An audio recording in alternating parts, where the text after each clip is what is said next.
नमस्कार दोस्तों, स्वागत है आज की बड़ी खबर एआई पर।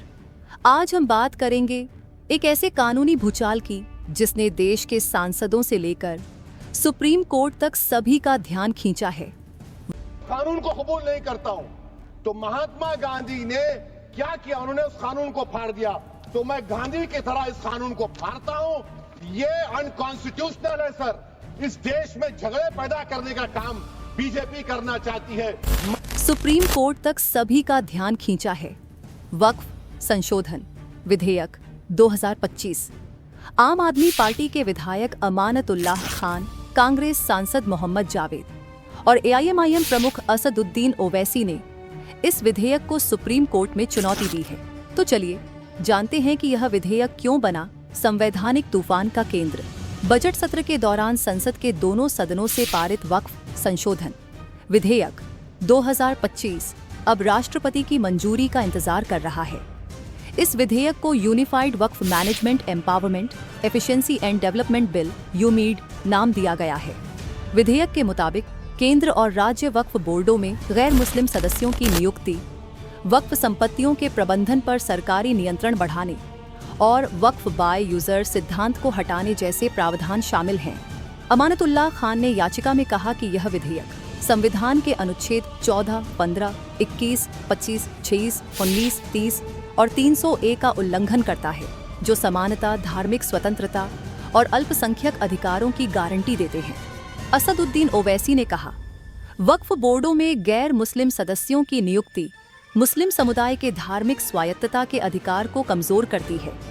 कांग्रेस सांसद जावेद ने आरोप लगाया कि यह विधेयक वक्फ संपत्तियों के प्रबंधन में मनमानी सरकारी हस्तक्षेप को बढ़ावा देता है। NGO association for protection of civil rights ने दलील दी कि धारा 40 प्राकृतिक न्याय के सिद्धांतों को खत्म करती है और वक्फ की धार्मिक मूल्यों को नष्ट करने का प्रयास है। सरकार का कहना है कि यह विधेयक वक्फ प्रबंधन को पारदर्शी और कुशल बनाने के लिए लाया गया है। केंद्रीय अल्पसंख्यक मामलों के मंत्री ने कहा, यह बिल वक्फ संपत्तियों के दुरुपयोग को रोकेगा और गरीबों के कल्याण में इन्हें समर्पित करेगा। हालांकि विपक्ष इसे सांप्रदायिक एजेंडा बता रहा है। संवैधानिक विशेषज्ञ डॉ ऋतु सिंह ने बीबीसी को बताया, वक्फ संस्थाएं धार्मिक स्वायत्तता के तहत संचालित होती हैं। सरकार का यह कदम संविधान के मूल ढांचे को चुनौती दे सकता है। पूर्व न्यायाधीश जस्टिस एम.एल. ताहिलियानी ने चेतावनी दी, धारा 40 में प्रावधान न्यायिक प्रक्रिया को कमजोर करते हैं, जो लोकतंत्र के लिए खतरनाक है। इतिहासकार डॉ नसीम अहमद ने कहा, वक्फ का इतिहास 7वीं सदी से जुड़ा है। इसे यूएमईड बिल के जरिए बदलना ऐतिहासिक अन्याय होगा। दोस्तों, यह मामला सिर्फ एक विधेयक तक सीमित नहीं है। यह धार्मिक स्वतंत्रता बनाम सरकारी नियंत्रण की बड़ी लड़ाई है। सुप्रीम कोर्ट का फैसला भारत के धर्मनिरपेक्ष ढांचे की दिशा तय करेगा।